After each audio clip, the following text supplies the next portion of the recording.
পাটেওয়ারের উপরে ময়লা পানি মারা হয়েছে। আল্লাহ আপনাদেরকে রহম করুন, আল্লাহ আপনাদেরকে হেদায়েত দান করুন এবং আল্লাহ আপনাদেরকে আমার চান্দাবাজি থেকে মুক্তি দিন। ওই একই আসনে হাদির উপরেও মারা হয়েছিল ময়লা পানি। চান্দ আব্বাসের লোকেরা এটা করিচ্ছে। হাদিকেও এইভাবেই পানি মারা হয়েছিল প্রথমে, একবার না কয়েকবার। আচ্ছা, সারা দেশে তো ক্যাম্পেইন হইতেছে, বারবার ওই একই আসনে কেন বারবার চান্দ আব্বাসের প্রতিপক্ষের উপরে এই কাজ করা হইতেছে? কারণ আছে, আমরা এটা দেখব। আপনারা দেখেছেন সারা বাংলাদেশ দুই ভাগে ভাগ হয়ে গেছে, কেস কলে ফিট হয়ে গেছে। ইন্ডিয়ার এক সাবেক জেনারেল কইয়া দিছে কি আসিচ্ছে জানেন? এটা জানেন না? হিন্দি আপকে সমঝ আতা হ্যাঁ না? হিন্দি ফিল্ম দেখেন না? আলাপ টাকালে হিন্দি, তাই সাবটাইটেল আছে, আগে শুনেন, শুনলে বুঝবেন ইন্ডিয়ার করে দেওয়া চিত্রনাট্য অনুসারেই সব চলিচ্ছে। শুনেন। हम वेट सिर्फ इलेक्शन का कर रहे हैं, इलेक्शन होने दीजिए।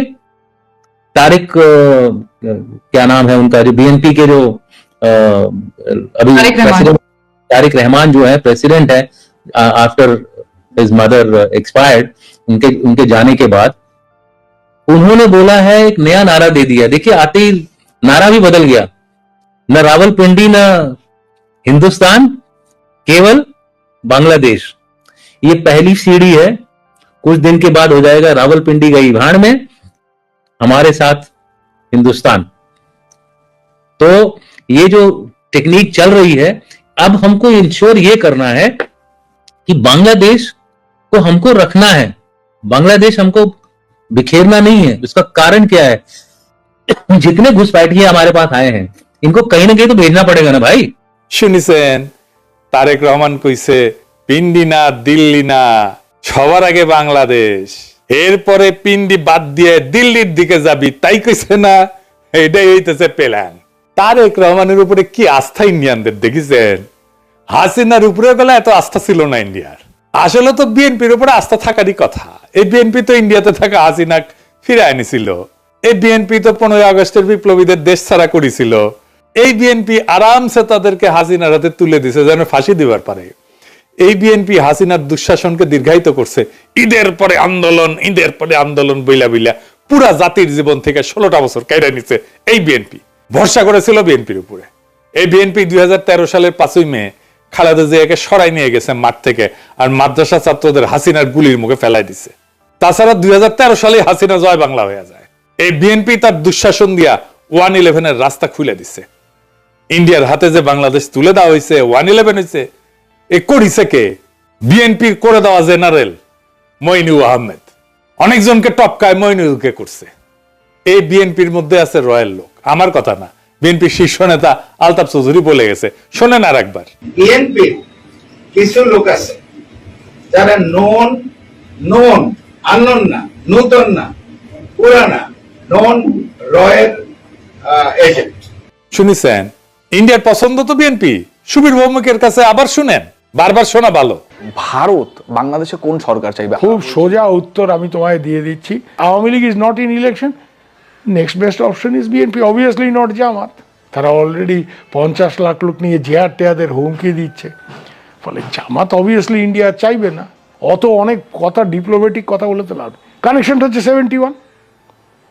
আমরা একসাথে, আমার সৈন্য এবং মুক্তিযোদ্ধারা রক্ত ঝরিয়েছে, সেই সুবাদে Awami League. This is the historical fact. তো এই জায়গাতে হঠাৎ করে আজকে অন্য কিছু ডাইনামিক্স চলে আসবে, এটা তো আশা করাটাও ভুল। কিন্তু যে গভর্নমেন্ট আসবে তার সাথে ইন্ডিয়াকে তো ডিল করতে হবে। এই বিএনপির একমাত্র কাজ হইতেছে এবং মিশন হইতেছে আওয়ামী লীগকে ফিরে আনা। ইন্ডিয়া জানে যে এটা অপদার্থের দল, এটা এক্সপোর্ট কোয়ালিটির ভালচুন, এটাও জানে। দেশ চালাইতে পারবে না, এটাও জানে। আপনারা দেখেন বিএনপির শাসনগুলো সবকটা ফেলিওর। জিয়াউর রহমান একটা বাদ দেন, এটা অস্থির সময় তিনি শাসনভার নিয়েছিলেন, অল্প সময় শাসন করছিলেন। তারপরে দেখেন সাত্তার, এটা মিলিটারি কু করে সরাই দিচ্ছে, সে মিলিটারি কু ঠেকাইতে পারে না, এতই অথর্ব। খালেদা জিয়ার ফার্স্ট টার্মে শেষ হয়েছে নিত্যদিন হরতালে তত্ত্বাবধায়ক সরকারের দাবিতে। আর একটা বিনা ভোটের ইলেকশন করেছিল খালেদা জিয়ার সরকার, কইরা একটা অধিবেশন করছে, একদিন সম্ভবত অধিবেশন করে ক্ষমতা ছেড়ে ভাগছে।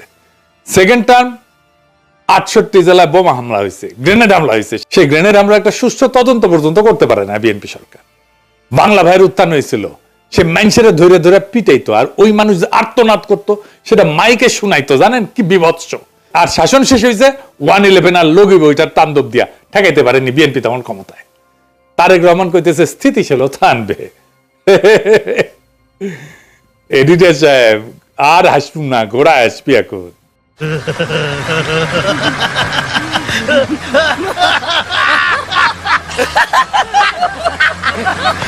এই বিএনপি স্থিতিশীলতা আনবে কোন তরিকা আনবে? তারেক রহমানের হাতে কি জাদু আছে? তাহলে ওই শাসনে স্থিতিশীলতা ছিল না কেন? বিএনপি শাসনে বাংলা ভাই কেন হইল? র‍্যাব সৃষ্টি কে করছে? বিএনপি। তো এই ক্রসফায়ারের হত্যাকে কে প্রাতিষ্ঠানিকভাবে প্রতিষ্ঠিত করছে? বিএনপি করছে। এইটার স্থিতিশীলতা বলে? এই যে দেখেন নিজেদের মিটিং, নিজেদের মধ্যে মারামারি।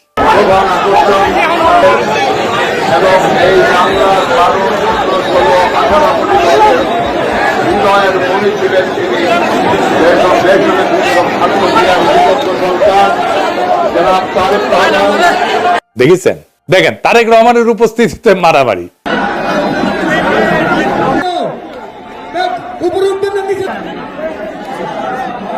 দেখেছেন? নিজের দলের কর্মীদের মিটিং এ আইনা শীর্ষ নেতাদের উপস্থিতিতে সামলাইতে পারে না যেই দল, সেই দল দেশের স্থিতিশীলতা আনবে। কুজার হয়েছে স্থিত হয়ে শোয়ার শখ। বিএনপির একটাই লক্ষ্য, আওয়ামী লীগের পুনর্বাসন। ব্যানে ব্যানে করছি না, দেখে দিচ্ছি, আসেন। আমরা আগে দেখতাম না মুখ ফুসকায় বিএনপির সবাই জয় বাংলা স্লোগান দিত। আওয়ামী লীগের লোকেরা যেগুলো বিএনপির ঢুকেছে তারা এখন প্রকাশ্যে বিএনপির নির্বাচনী জনসভায় জয় বাংলা স্লোগান দেয়। শোনেন, আমার যদি মৃত্যুও হয় আমি এই মঞ্চ থেকে 1000 বার বলবো জয় বাংলা, জয় বাংলা, জয় বাংলা।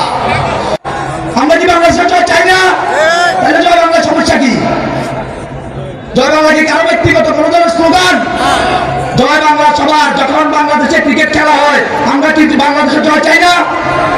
আজকের এই মঞ্চ থেকে আমার যদি মৃত্যুও হয় আমি এই মঞ্চ থেকে 1000 বার বলবো জয় বাংলা, জয় বাংলা, জয় বাংলা। মৃত্যু হইলেও নাকি কইবে জয় বাংলা। জয় বাংলা নাকি সবার স্লোগান। তো মাদারবোর্ড তুই কত স্লোগান, সবার স্লোগান কেন কস? এরপর মির্জা ফখরুল কয় আওয়ামী লীগ থাকলে নাকি গণতান্ত্রিক পরিবেশ থাকতো। খুব কষ্ট আসে মির্জা ফখরুল। গণতান্ত্রিক পরিবেশ মানে কি জানেন? আগে শুনেন। এরা নৌকাটা নাই, নৌকার যিনি কান্ডারি আমাদের সাবেক প্রধানমন্ত্রী হাসিনা, উনি আপনাদেরকে ফেলে ভারত চলে গেছে, দিল্লি থেকে বসে আছে, আর আমাদেরকে বিপদে ফেলে দিয়ে গেছে, তাই না? থাকলে অন্তত একটা গণতান্ত্রিক অবস্থা চলতো, তাই তো? শুনেছেন? মির্জা ফখরুলের গণতন্ত্র আওয়ামী লীগ ছাড়া গণতন্ত্র পূর্ণ হচ্ছে না মির্জা ফখরুলের। এই গণতন্ত্র মানে কি জানেন? সে পুরনো সিস্টেম, পুরনো লুটপাট, পুরনো গুন্ডামি, পুরনো ধান্দাবাজি, পুরনো ইতরামি, পুরনো বড় লোকদের শাসন, পুরনো দরিদ্র শোষণ। এটাই পুরনো বন্দোবস্ত। এটা রিকশাওয়ালা চাচা খুব ভালোভাবে বুঝিছে। শুনেন তার কাছে। আওয়ামী লীগের থেকে বিএনপি 3 গুণ আগায়া এই দেশটারে আরো নষ্ট করে আলাইছে শেখ হাসিনা যাওয়ার পরে। যেরকম আওয়ামী লীগের মানুষের নৌকা ভাড়া গুদারা গাড়ি নিত 80 টাকা, বিএনপির পোলাপান নেয় এখন 100 টাকা। তাই নির্বাচনে এলে তো নিব 150 টাকা। গুদারাটা পার হয় হ্যাঁ প্রতিদিন টাকা দেওয়া লাগে। তো যেরকম আমি এই রিক্সাটা পাইতেছি আওয়ামী লীগের টাইমে দিচ্ছি 80 টাকা, এখন আওয়ামী লীগ চলে গেছে, এখন বিএনপির আমলে দেওয়া লাগে আমার 100 টাকা, তার ক্ষমতা এলে দেওয়া লাগবে 150 টাকা। দেশ তো এই দুইজনেই চালায়, আওয়ামী লীগে চালায় আর বিএনপি, এই দুইজনেই মারুক কাটুক জ্বালাক পুরাক এই দেশের মানুষ এরাই এই দুইজনে চায়। হয়তো এই 10 বছর চালাই গেছে, এরা আবার 10 বছর সুযোগ দিব। এই শুনেছেন? দেশ যে দুইজনে চালায় আওয়ামী লীগ আর বিএনপি। রিকশাওয়ালা ঠিকই বুঝেছে তার মেধা দিয়া। তাই দেখেন কিভাবে আওয়ামী লীগের সন্ত্রাসীদের আশ্রয় আর নিরাপত্তা দিতেছে বিএনপি। আওয়ামী লীগ যেন তুহিন সাহেবের কোলেই নিরাপদ। নীলফামারীর আওয়ামী লীগ সন্ত্রাসীদের দায়িত্ব নিছেন বিএনপি মনোনীত প্রার্থী নীলফামারীর সদর 2। আওয়ামী লীগের চিহ্নিত সন্ত্রাসী জুলাই হত্যা মামলার অন্যতম আসামি কাশেমকে নিশ্চিন্তে থাকতে বলতেছেন তুহিন সাহেব। তিনি নাকি নীলফামারীর চিহ্নিত সন্ত্রাসীদের মামলার বিষয়টা দেখতেছে এবং আওয়ামী লীগের ঊর্ধ্বতন নেতৃত্বের সাথে নাকি তাদের কথা হইতেছে। ব্যানে ব্যানে করছি না, শুনেন। কেমন আছেন কাসেম সাহেব? জি ভালো আছেন? দোয়া করেন। আলহামদুলিল্লাহ, আমাদের জন্য ওয়ার্ক করতেছে ভাই। আলহামদুলিল্লাহ, ধন্যবাদ। আমাদের ওয়ার্ক করতেছি। লোকরা তিনি করছিলেন? আমরা তো ভাই 8টা মামলা মগন জেলখাটি বাইরে হয়ে আসলাম। মগন ছবি থাক একটু থাক, অসুবিধা নেই। তারপরও প্রশাসনের একটা চাপ দেখতেছি, আমি বিষয়টা একটু দেখেন। আমি দেখতেছি এগুলা। আপনি যেহেতু আসছেন এখানে আমাদের জন্য খুব ভালো হচ্ছে, ভালো ব্যক্তি হিসেবে। চিন্তা করেন না, এটা তো এখন 1 মাসের ব্যাপার। আমি কথা বলতেছি, তারপর নীলফামারী সদরে সব ব্যাপারেই দেখতেছি আমি, কথা হচ্ছে আপনাদের নেতাদের সঙ্গে। আচ্ছা, দোয়া করেন, আপনারা নির্বিঘ্নে থাকেন, নিশ্চিন্তে থাকেন, কোনো অসুবিধা নেই। কিছু হইলে আমরা টেক কেয়ার করবো। শুনলেন তো?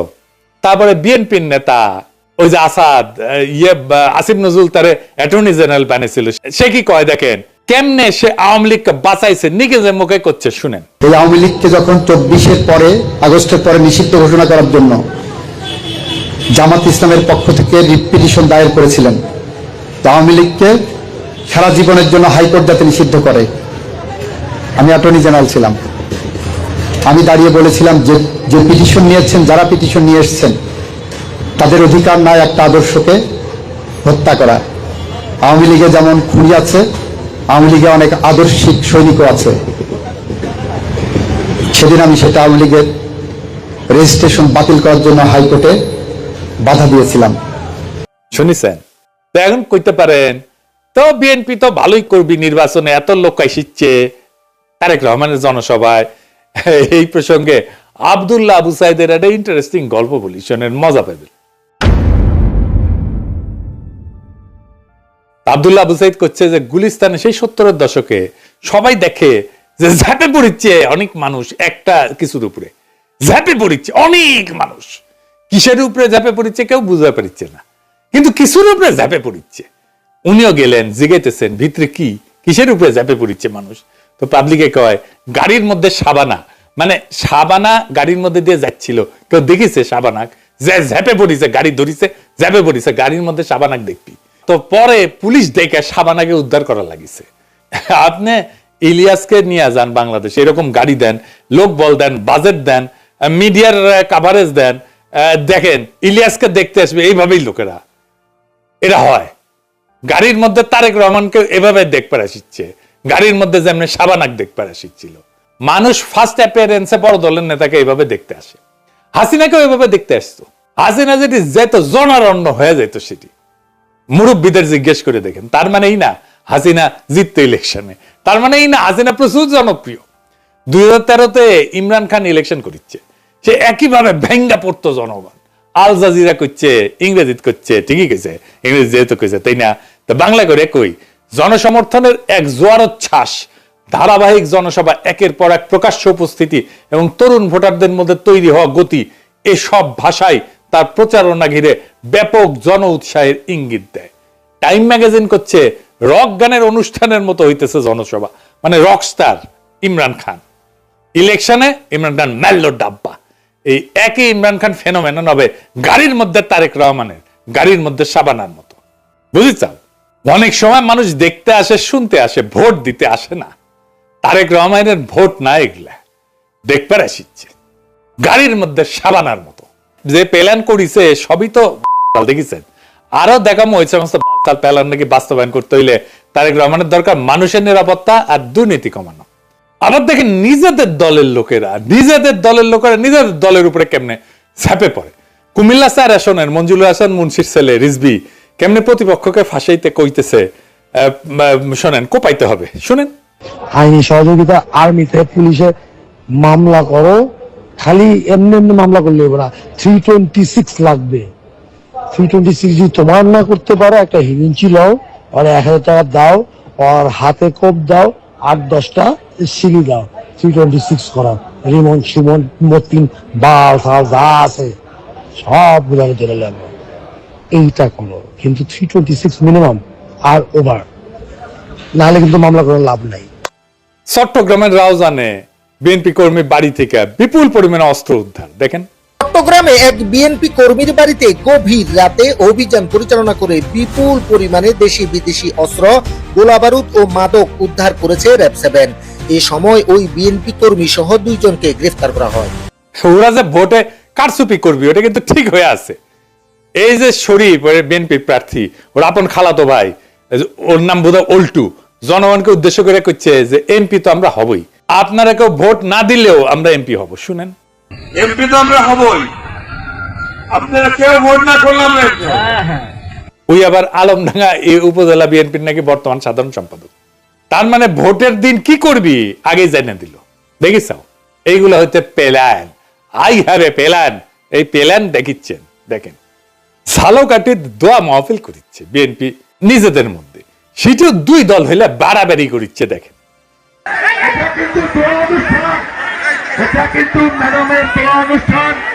নলছিটি উপজেলা বিএনপি কর্তৃক আয়োজিত আজকে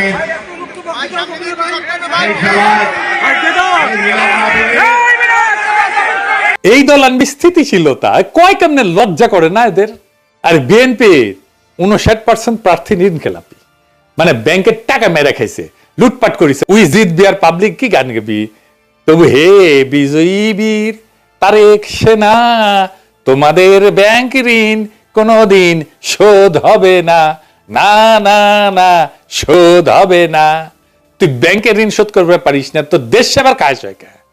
ওই টাকা আর শোধ দিবি না, তাই ইলেকশনে দাঁড়াইছে। এক ক্যান্ডিডেট দেখায়, দিরাই সাল্লার ক্যান্ডিডেট, মুরব্বী মানুষ। আগে দেখেন, তার বয়স, তিনি শারীরিকভাবে এখন আর আগের মতো সুস্থ সবল নেই, এমনকি চলাচলের ক্ষেত্রেও তাকে অন্যের সাহায্য নিতে হয়, যার ফলে রাজনৈতিক সভা সমাবেশ কিংবা প্রচারণায় হয়তো তাকে খুব বেশি পাবে না বিএনপি কর্মী সমর্থকেরা। উনারে দাঁড় করানো ঠিক হয়েছে। ক্ষুদ্র কালে ভাবতে ইলেকশনে কেমনে খাড়ায়, ইলেকশনটা কই যেটি যে খাড়ানো লাগে। তো যাই হোক, এই মুরব্বী তো খাড়াইতে পারতেছে না ঠিক মতো, ইলেকশনে কেন খাড়াইলো? তারেক রহমান আপনি কন, উনি কি কন্ট্রিবিউট করবি? কিছুই তো করবে পারবেন না উনি। আপনাদের লজ্জা নাই? খালেদা জিয়া মৃত্যু সজ্জায় ওখানে টিপসই নিয়ে নমিনেশন পেপার সাবমিট করছেন 3টা সিটে, আর এরকম ঘাটের মরাকে নেয় আপনি ইলেকশনে দাঁড় করাইছেন। লজ্জা থাকা উচিত তো। তো যাই হোক, ফাইনালি ইলেকশন কি হবি? বিএনপি বুঝে গেছে যে উই হারবি নারীদের ভোটে, কারণ মায়েরা বোনেরা সবাই এনসিপি জামাতকে ভোট দিবি, ন্যাচারাল। বিএনপির চান্দাবাজ ধান্দাবাজ লুটেরা সন্ত্রাসী আর ইতরদেরকে তো তারা ভোট দেবে না। নারীদের মধ্যে জামাতের প্রভাব বেশি, তাদের অ্যাক্সেস আছে, অন্দরমহলে যাতায়াত আছে অনেকদিন থেকে। তাই বিএনপি স্ট্র্যাটেজি নিয়েছে, নারীদের যদি ভয় দেখায় ভোট কেন্দ্র থেকে দূরে রাখা যায়। তাই জামাতের নারী কর্মীদের উপরে হামলা করতেছে, তাদের হিজাব টাইনে ছিঁড়ে ফেলতেছে। দেখেন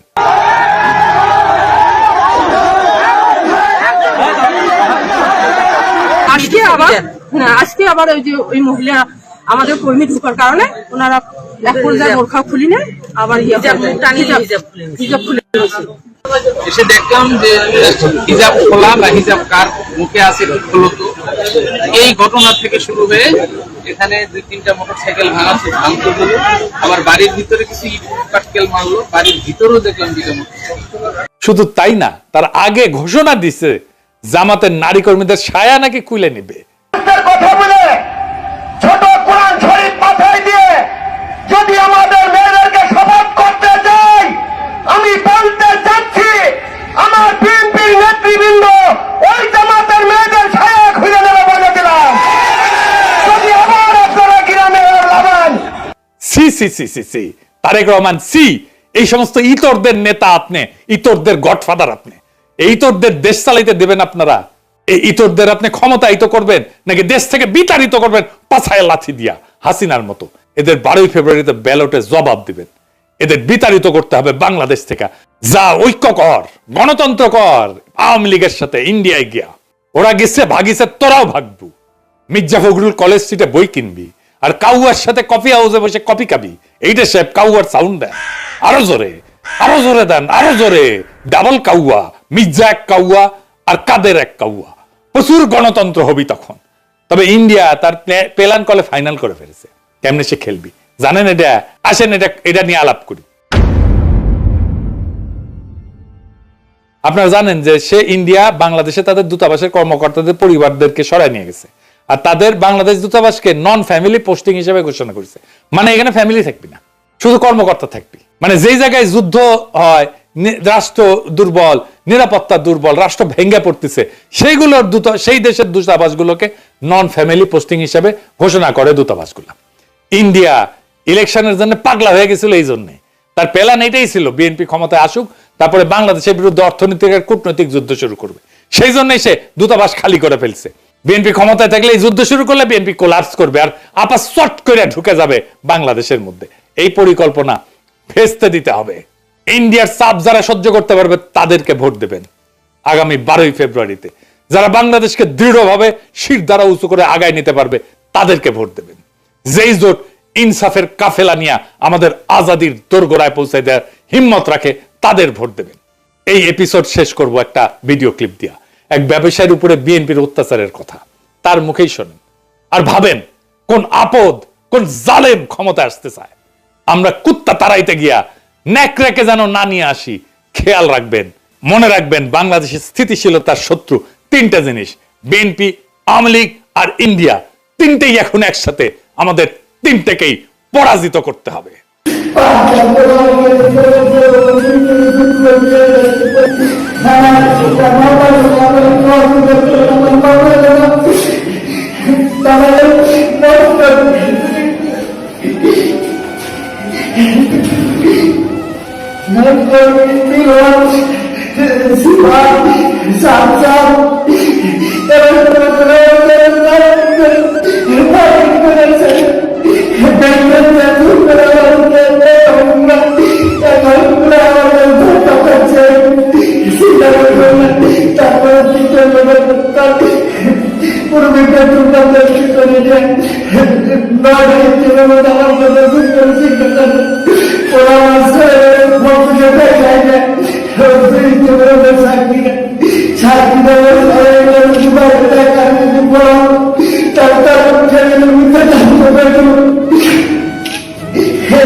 প্রিয় দর্শক, এতক্ষণ আপনারা দেখলেন পিনাকি ভট্টাচার্যর একটি ভিডিও। পিনাকি ভট্টাচার্য আজকের এই ভিডিওতে আলোচনা করেছেন বর্তমান রাজনৈতিক প্রেক্ষাপট নিয়ে বিভিন্ন বিষয়। এর ভিতর সবথেকে যে বিষয়টি উল্লেখ করছেন সেটি হচ্ছে বিএনপি নিয়ে। সাম্প্রতিক বিএনপি কি করেছেন, বর্তমানে কিভাবে রাষ্ট্র পরিচালনা করতেছেন, কিভাবে ক্ষমতায় এলেন তারা, সেই সব বিষয়ের উপর কিন্তু আলোচনা করেছেন। এছাড়াও সাবেক প্রধানমন্ত্রী শেখ হাসিনা, যাকে স্বৈরাচার প্রধানমন্ত্রী বলা হয়, তো সে কিভাবে পালিয়ে গেলেন এবং কেন পালিয়ে গেলেন, এবং জামায়াতকে আবার 1971 সালের যেই স্বাধীনতা বিরোধী বলা হয়, এই মোটামুটি সব কিছু মিলেই কিন্তু আজকের এই ভিডিওতে আলোচনা করেছেন। তো প্রিয় দর্শক, আপনার কাছে আসলে কী মনে হয় যে পিনাকি ভট্টাচার্য কি সবসময় সত্যের পথে কথা বলে, সৎ পথে কথা বলে, নাকি সবসময় কোনো না কোনো দলকে গুতির তালেই থাকেন? না, আসলে আপনি অবশ্যই কমেন্ট বক্সে জানাবেন। এবং আপনি দেখবেন যে পিনাকি ভট্টাচার্য যেভাবে প্রত্যেকটি রাজনৈতিক বিষয়ে বুঝিয়ে কথা বলেন, এরকম কিন্তু অন্য কোনো রাজনৈতিক বিশ্লেষকরা প্রমাণসহ খুব কম কথা বলে। সাংবাদিক ইলিয়াস যদিও কথা বলে, কিন্তু সাংবাদিক ইলিয়াস লাগাতার কথা বলে যায়, কোনো প্রকার প্রমাণ দেখাতে পারে না বা কিছু না, কিন্তু লাগাতার কথা বলে যায়। অনেক সময় টুকটাক প্রমাণ দেখানোর চেষ্টা করে, কিন্তু বেশিরভাগ সময় কিন্তু পিনাকি ভট্টাচার্য খুব সুন্দরভাবে প্রমাণ দেখায় এবং উনি প্রমাণ দেখিয়ে তারপর কথা বলে। তো যাই হোক প্রিয় দর্শক, আজকের মতো আমরা এখানেই শেষ করলাম। আবার দেখা হবে নতুন কোনো ভিডিওতে। সেই পর্যন্ত ভালো থাকবেন, সুস্থ থাকবেন। যারা এখনও চ্যানেলটিকে সাবস্ক্রাইব না করছেন, একটি সাবস্ক্রাইব করে দেবেন।